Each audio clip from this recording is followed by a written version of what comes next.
For the next minute, where y'all going? Oh, shit. Okay.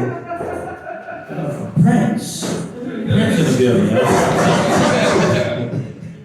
And new revolutions. Alright. Alright. I'm bullshit come later. Without further ado, this young lady actually started here, or no, she probably did comedy somewhere else and then came here and just showed mad love. Start doing comedy all over. Y'all gonna enjoy it. Y'all put your hands together right now. Welcome to Sister.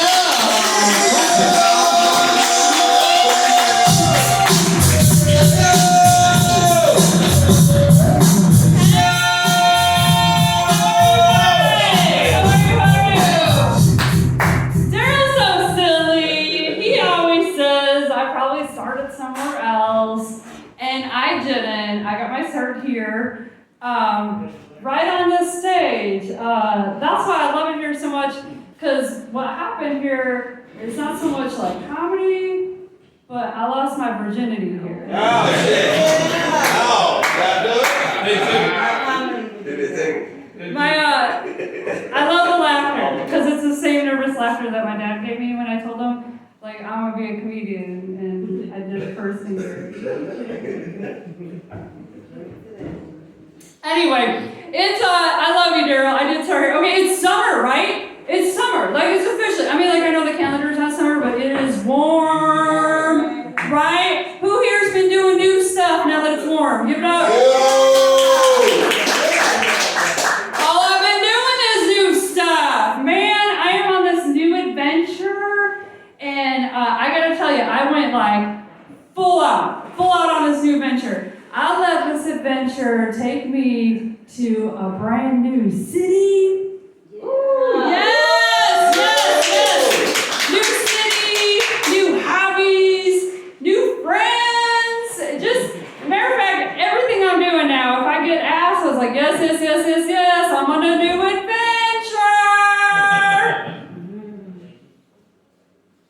I just want to be honest with y'all. When I say new adventure, I mean, I'm divorced. So,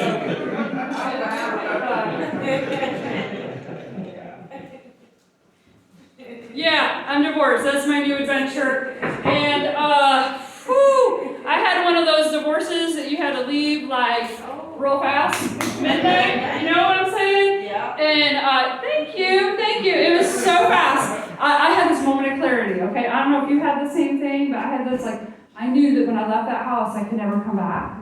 So I was like, what am I going to take? Whatever I take is going to be the new Lucinda life. You know what I'm saying? Like, what do you pack? Do you pack, like, your birth certificate? Maybe. Toothbrush, right? Sentimentals, like your baby's pictures. You know what I mean? I don't know, precious things. Maybe a coat, something to sleep in. You know what I'm saying? So I was just feverishly, like, stuffing these garbage bags with every single thing I needed. And man, I protected those bags because that was my new start. You know what I'm saying? I left that place with 6 garbage bags stuffed. And it was going to be my new life.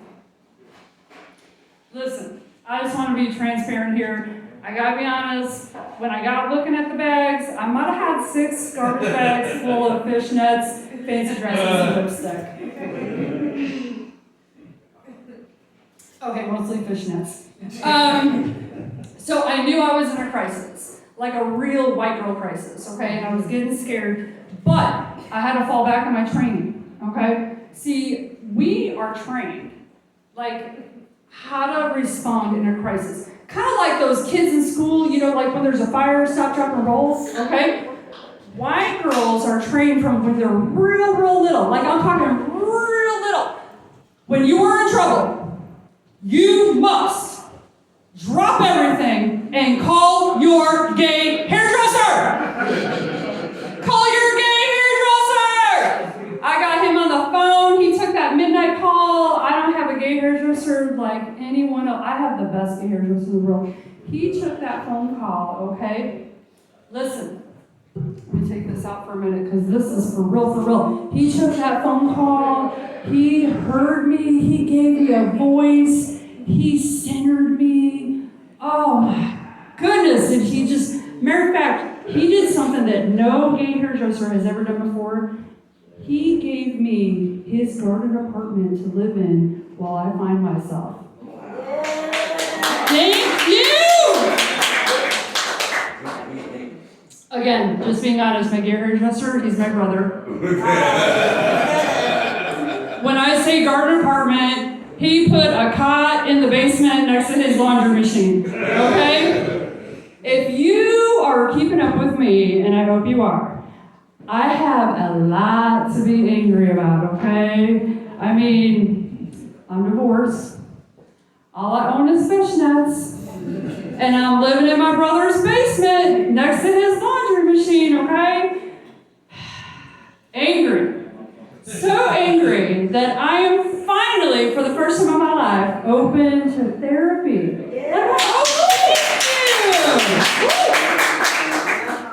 I mean, my brother told me that I couldn't live in the basement if I didn't do therapy. He really wants me to see a psychiatrist.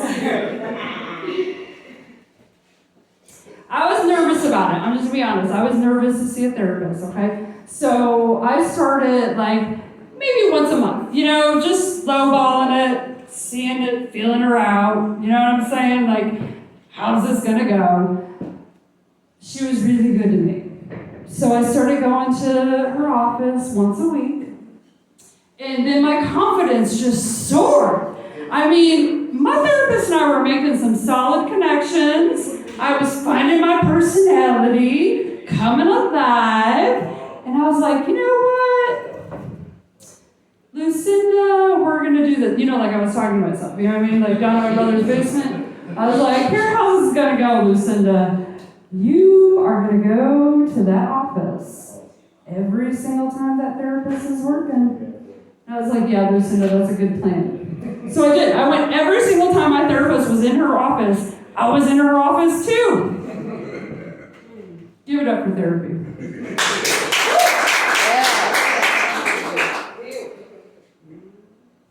Okay, my therapist is my bartender. My bartender is my therapist. I just spent a whole lot of time in the bar.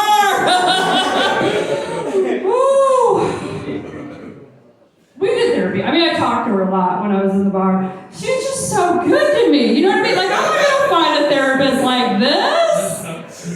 This therapist worked on a sliding scale. She knew I was broke. She was like, listen, if you're going to sit with me, it's 8 to 40 an hour. I was like, I can do that. I mean, I'm a big girl. Depending on the hour and what I buy, it's 8 or 40.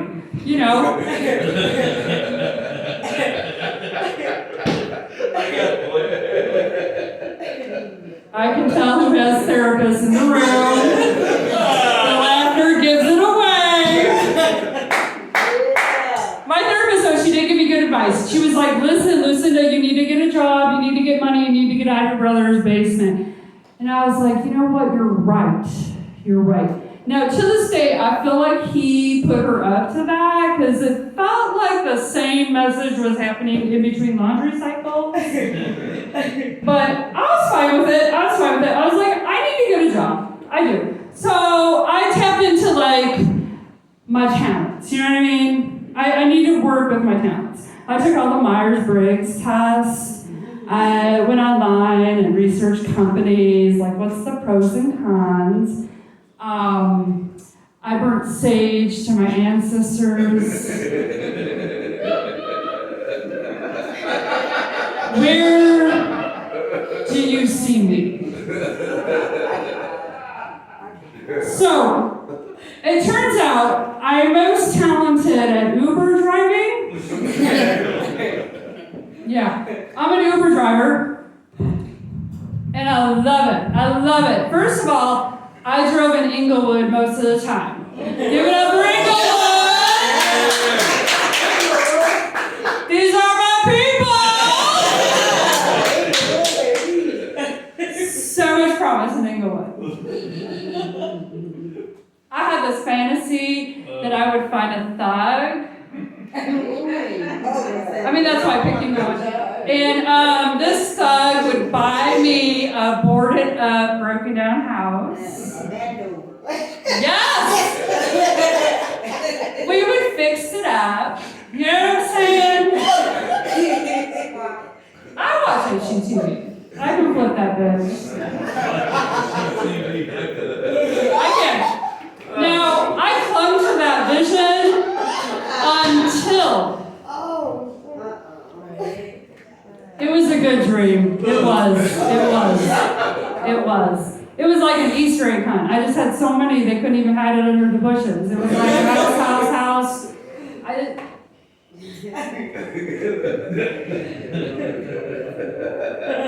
The only thing that stopped me from that dream, okay? And actually, let me rephrase that. I still have the dream to today. But what sort of deterred me from that dream or got me in another course is like, I felt like the Lord was speaking to me while I was Uber driving in Inglewood. And he was saying, Lucinda, there is more for you. You have a whole inheritance out there. And I said, Lord, could you show me a sign? And then the heavens opened. Right when I was at that red light, it was like, I saw the lights and everything. The white billboard on that building had like a whole bunch of tag signs. And then like in the distance, it said 18th Street. That's it. I'm gonna join a gang. This is my inheritance!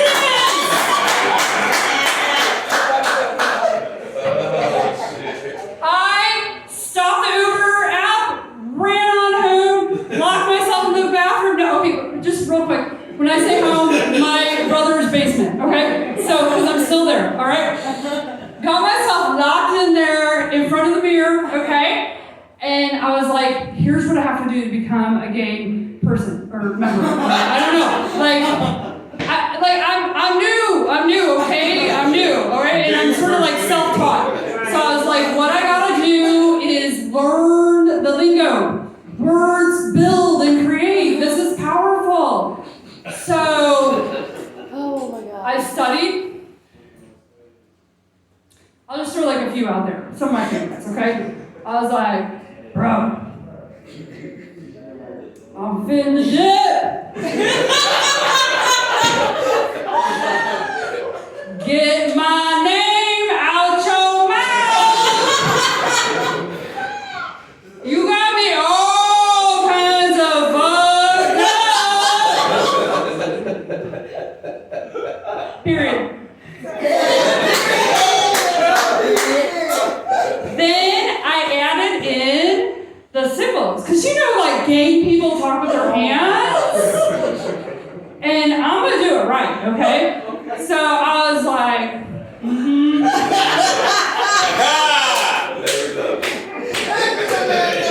Fucked up. Hey, fuck, sorry that you don't study gang, okay?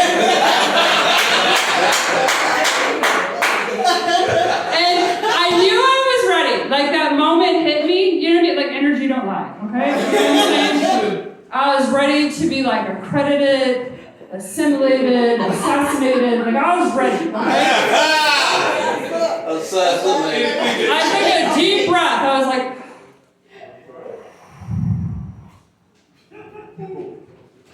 and Street, bitch! But it might not be ready, so I'll try one more, okay? I was like, I'm finna dip. You got me fucked up! And Period. That was just like, you know what?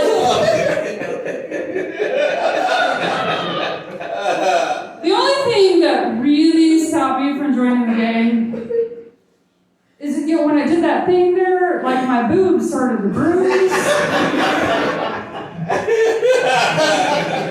That ain't right, man.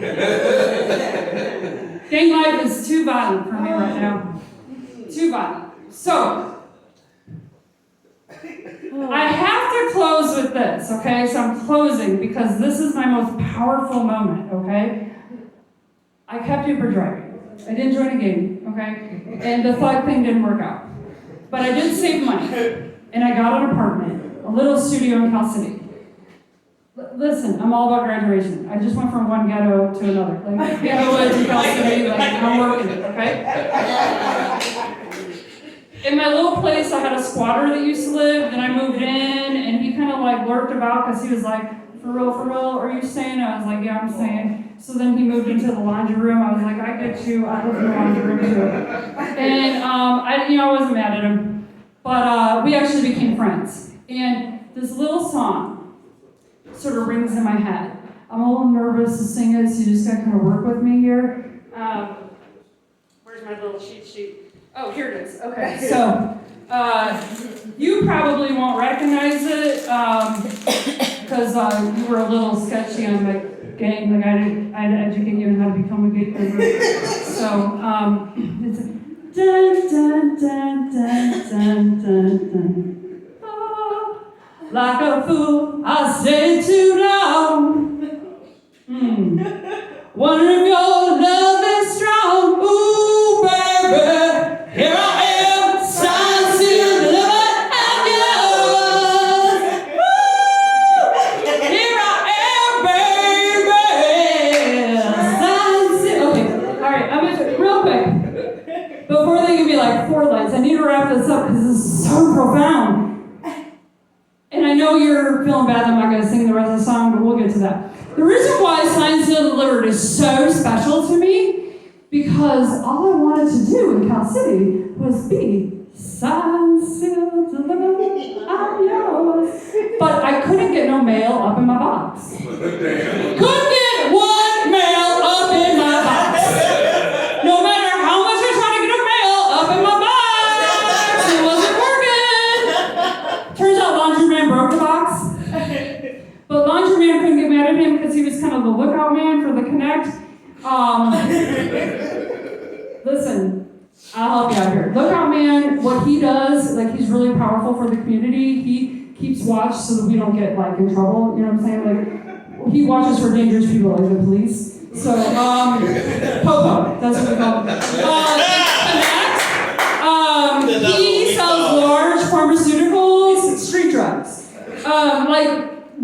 Your boyfriend probably buys like his diamond bag or 40. So I mean, he specializes in larges, but he's an entrepreneur. He'll go well for you. He'll tell you a little bit. Anyway, so okay, couldn't be mad at Laundryman because he's a lookout man who works for the Connect, and I've been talking to the Connect, and he's kind of cute. And like one day we're gonna kick it because already he gave me free Wi-Fi, and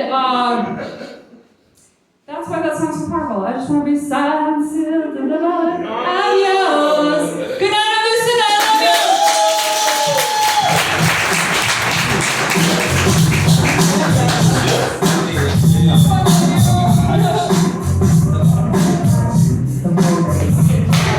Give up for Lucinda. Hey, Lucinda. Only thing you gotta work on when you're dealing with the black shit, Lucinda, is like your slang sound real proper. That slang is proper. Yeah. Yes, I'm just gonna that shit